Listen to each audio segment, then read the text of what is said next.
డబ్బు, అనారోగ్యం, ఉద్యోగం, వ్యాపారం, అప్పులతో బాధపడుతున్నారా? మీకోసమే లాంచ్ యువర్ ఫ్యూచర్ ప్రోగ్రామ్.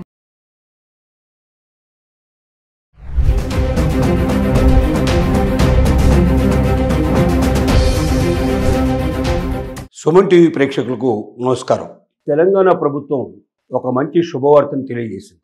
అదేమిటంటే ఈ మధ్య కొత్త రేషన్ కార్డులు చాలా ఏళ్ల తర్వాత, సుమారు 10 సంవత్సరాల తర్వాత తెలంగాణ ప్రజలకి లక్షల సంఖ్యలో ఇవ్వడం జరిగింది.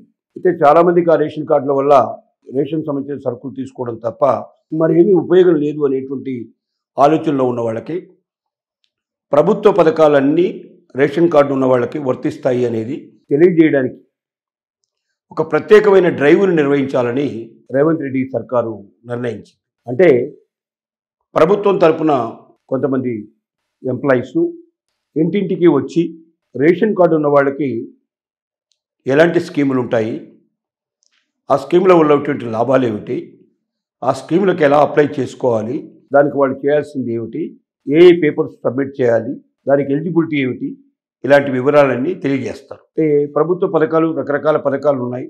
గృహజ్యోతి లాంటి ఇందిరమ్మ ఇళ్ల పథకాలు, ఆరోగ్యశ్రీ లాంటి, మరి ఒక తెల్ల రేషన్ కార్డు పొందినట్టయితే వాళ్ళకి ఎంత పెద్ద జబ్బు వచ్చినా హాస్పిటల్లో ఇప్పుడు 20 లక్షల దాకా కూడా అవకాశం కల్పిస్తున్నారు. అంత జబ్బుకు కూడా వాళ్ళు చికిత్స చేసుకోవచ్చు ఉచితంగా.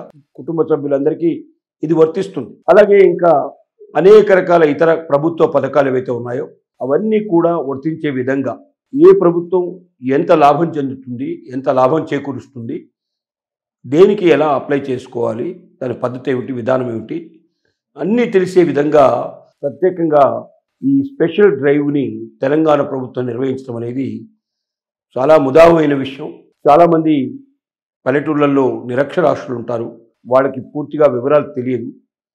దేని ఎలాగా ప్రభుత్వ పథకాలు పొందాలనే విషయం కూడా వాళ్ళకి తెలియదు. రేషన్ కార్డు వచ్చిందన్న సంబరమే తప్ప దాన్ని ఎలా ఉపయోగించుకోవాలి, దాని ద్వారా ఏ రకంగా లబ్ధి పొందాలి, ఏ రకంగా తమ జీవితాలని ఆనందమయం చేసుకోవాలనే ఆలోచన వాళ్ళకు ఉండదు. అలాంటి వాళ్ళకి రేవంత్ రెడ్డి సర్కారు చాలా గొప్ప సంతోషాన్ని తెచ్చిందనే చెప్పక తప్పదు.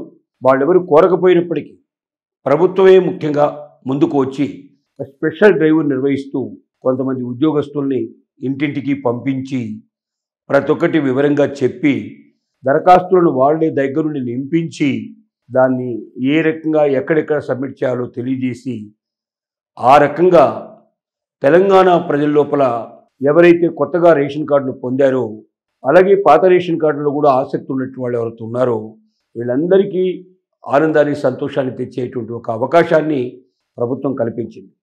ముఖ్యంగా ఏ ప్రభుత్వం అయినా చేయాల్సింది ఏమిటంటే బిలో పావర్టీ లైన్లో ఉండేటువంటి వాళ్ళని, ఎవరైతే ఆర్థికంగా ఆదాయాలు వనరులు తక్కువ ఉన్నవాళ్ళు, మరి వారు బిలో పావర్టీ లైన్లో ఉండేవాళ్ళు ఎవరైతే ఉన్నారో అలాంటి వాళ్ళని అప్లిఫ్టింగ్ పైకి తీసుకురావడానికి ఇది ఒక మార్గంగా అలాంటి వాళ్ళ కోసమే రేషన్ కార్డులు ఇవ్వడం జరుగుతుంది.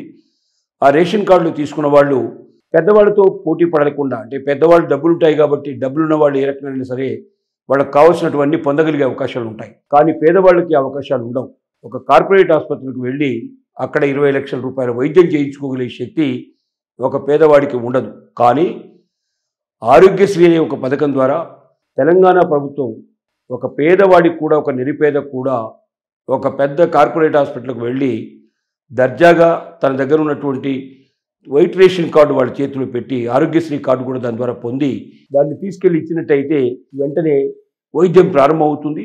ఒక్క రూపాయి జేబు నుంచి ఖర్చు పెట్టకుండా 20 లక్షల వరకు వైద్యాన్ని ఉచితంగా చేసి వారిని సురక్షితంగా ఇంటికి పంపించే ఏర్పాటు చేస్తారు. అంటే ఒక పేదవాడు కూడా ధనికుడితో పోటీపడి ధనికుడు పొందేటువంటి మొత్తం సౌలభ్యాలన్నీ కూడా పొందడానికి ఏవైతే ధనికుడు ఏవైతే అవకాశాలు పొందుతున్నాడో, ఏ రకంగా తన ఆరోగ్యాన్ని రక్షించుకోవడానికి కానీ, లేక తనకు అవసరాలను తీర్చుకోవడానికి కానీ, తన దగ్గర ఉన్న డబ్బులు ధనికుడు ఉపయోగించుకున్నట్టు కానీ, డబ్బులు లేకపోయినప్పటికీ ఒక పేదవాడు తను ఉన్నటువంటి రేషన్ కార్డు ద్వారా ఒక ఇల్లు పొందడానికి కానీ, లేక ఒక గ్యాస్ పొందడానికి కానీ, లేక ఇంకా అనేక రకాలైనటువంటి ప్రభుత్వ ఇస్తున్నటువంటి పథకాల ద్వారా లబ్ధి పొందడానికి ఇది ఒక ఆయుధంగా ఉపయోగపడినట్టుగా తెల్ల రేషన్ కార్డుని ఉపయోగించుకునేందుకు అవకాశం దొరికింది. ఈ రేషన్ కార్డు ద్వారా తెలంగాణ ప్రజల లోపల ఆనందాలు వెల్లివిరుస్తున్నాయి. అనేక ప్రభుత్వ పథకాలు తాము పొందగలమని, ఒక్క రేషన్ కార్డు తమ వద్ద ఉంటే తమ జీవితం నిజంగా సుఖమయం అవుతుంది, ఆనందమైపోతుంది అనేటువంటి ఒక నమ్మకం, విశ్వాసం వాళ్ళలో ప్రగాఢంగా కలిగిందని నాకు తెలుస్తోంది.